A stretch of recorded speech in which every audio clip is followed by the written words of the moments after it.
Ukraine is under martial law, locked in a war that has lasted nearly 4 years. But a political storm is brewing beneath the battlefield, with the US President Donald Trump insisting that Ukraine should hold elections now. The big question is unavoidable. If Ukraine voted today, who would actually win? And does the country still want Zelensky? Let's break down the numbers, the contenders, and what Ukrainians themselves say. Donald Trump has accused Kiev of using war not to hold an election. He claims it's an important time for Ukraine to vote, despite the law explicitly banning elections under martial law. Zelensky didn't dismiss Trump's criticism. Instead, he fired back.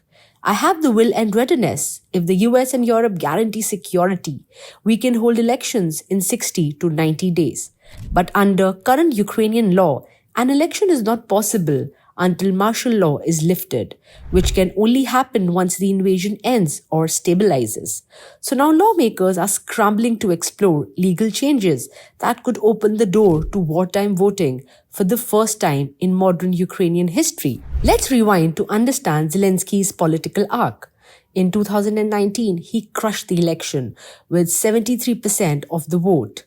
His party won a historic parliamentary majority soon after. 80% of Ukrainians trusted him at the start, right before Russia's full-scale invasion in February 2022.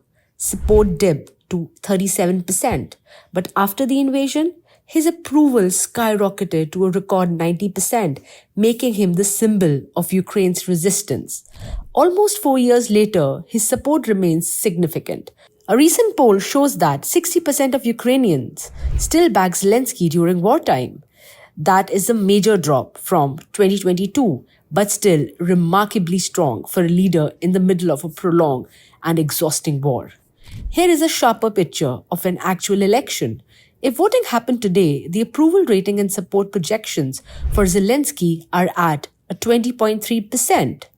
General Valery Zelensky are at 19%, and Kyrilo Budno, the Ukrainian intelligence chief, are over 5%. Even with only 20.3% support, Zelensky remains the leading candidate because the vote would be spread among multiple contenders. He would likely make it to the second round and win head-to-head. But who is close behind him? General Valery Zelensky, the former commander-in-chief and now Ukraine's ambassador to the UK, became a national hero during 2022 defense of Kiev. Despite nearly matching Zelensky's numbers, Zelensky insist, I do not support holding elections during wartime. I'm not creating any party or political headquarters. So the only serious challenger doesn't even want to run. The rise of figures like Zelensky and Budno tell us something very important. Ukrainians prioritize security, defense, and military strategy above everything else right now. But this doesn't automatically translate into a desire to replace Zelensky. Instead, it reflects a wartime mentality. People trust those who stand closest to the battlefield. Here's where it gets interesting. Despite Trump's pressure, Ukrainians themselves overwhelmingly reject the idea of a wartime vote. Only 12% want an election during the war. 22% support elections after a ceasefire with security guarantees. A massive 63% say elections should happen only after the war ends. And Zelensky has already made his own intentions clear. If we finish the war, I am ready not to go for a second term. My goal is to finish the war.